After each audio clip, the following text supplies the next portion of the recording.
자, 친박은 궁지에 몰렸습니다. 하지만 김무성 대표를 중심으로 한 비박계 인사들은 지금 잘 하고 있는 건지 선을 넘고 있는 것이 아닌지에 대한 지적이 나오고 있습니다. 새누리당에 대한 비판적 견해가 계속 나오고 있는데요. 김무성 대표가 오늘 직접 자신의 생각을 밝히는 듯 밝히지 않았습니다. 보겠습니다.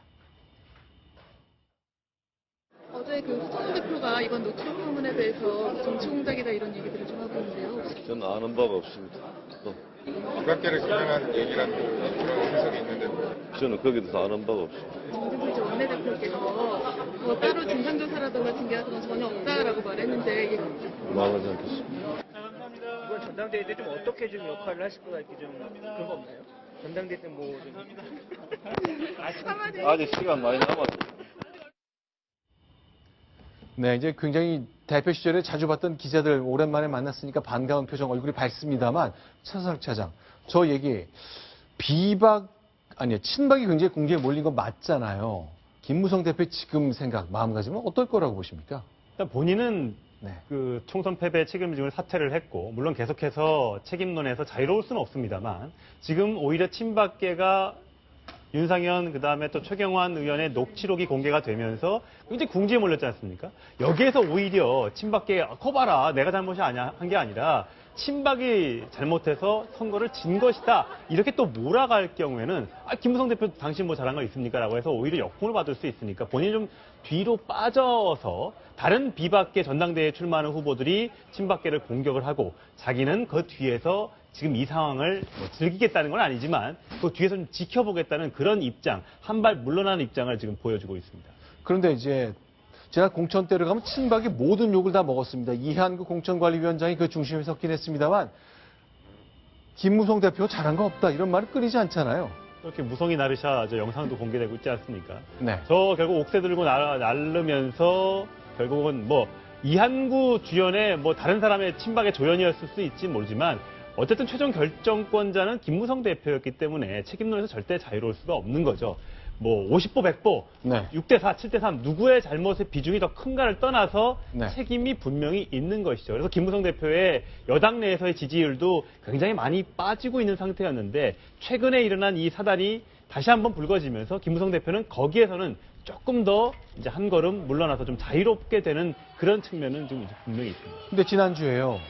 당대표 당선 내지 2년 됐다는 형식으로 1,500명인가요? 네, 1,500명. 이렇게 모아서 이제 밥 먹는 자리를 만들었거든요. 저거 친박은 계파 활동해서는 안 된다. 이게 문제였다고 지적을 했습니다만 이것도 비박의 계파 활동, 세과시처럼 보이기도 하네요. 당연히 그렇게 보일 수밖에 없고요. 본인은 아니라고 하지만 본인이 비박계고 결국은 비박계가 뭉쳐야 된다. 그럼 내가 비박이니까 비박계 후보를 지원해야 되지 않느냐라는 얘기를 계속해서 해왔기 때문에 전당대회 아까 얘기할 때는 얼마 뭐 많이 남았다라고 했지만 2주밖에 안 남았거든요. 아마 비박계 후보들의 단일화를 요구하는 그런 움직임 과정에서 김무성 전 대표가 분명히 어떤 역할을 할 것으로 예상이 됩니다. 자, 친박 비판하는 건 굉장히 쉽습니다. 그러나 비박은 이렇게 다르다는 걸 보여주는 건 또 다른 문제거든요. 자, 그러나 일단 친박의 서청원 의원, 나도 협박받았단 말을 했네요. 네, 그렇습니다. 서청원 의원이 오늘 할 언론과의 인터뷰에서 밝힌 내용인데요. 김성애 전 의원이죠. 김성애 전 의원이 4개도 전화를 했다. 그리고 김무성 전 대표에게도 연락을 했다고 나한테 전화를 하더라. 네. 한두 군데 전화한 게 아니고 녹취록 협박은 정치판을 초토화하는 거다. 이렇게 얘기를 했습니다. 그러니까 이게 우발적으로 녹취록이 폭로가 된 게 아니라 네. 아마 의도를 갖고 사전 기획된 것이다. 이런 주장을 뒷받침하기 위해서 이런 말을 한 것으로 보입니다. 그러니까 우리가 친박이 뭐 특별히 잘했다고 말하기 굉장히 어렵지만 우리도 굉장히 공격을 받고 있고 상대도 기획을 하고 있고 공작을 하고 있다. 이런 메시지를 강하게 주고 싶은 생각 묻어나고 있습니다. 자, 그런데 실제로 비박 진영에서는 전혀 다른 얘기하고 있거든요. 김무성 대표 잘못한 거 없지 않느냐. 이번에 다 드러나지 않았느냐 말하네요. 이혜훈 의원 얘기입니다. 듣겠습니다. 당시 현기현 수석은 당 공천에 개입한 정황을 공개한 언론 보도가 있었거든요. 그때 어떻게 마무리가 됐냐면 김무성 대표가 허위로 이런 사실을 유포했다. 이렇게 정리하고 넘어갔죠. 김무성 대표가 상당히 매도된 부분 아니었습니까? 결국 아직은 상대를 향한 비방전 계속되고 있습니다. 전당대회 이제 얼마 남지 않았는데 아무도 그 상황 잘 모릅니다. 자, 여기서 정리하겠습니다. 자, 박소윤 기자는 여기서 좀 인사를 드리고 새로운 패널과 함께 얘기 듣겠습니다. 고맙습니다.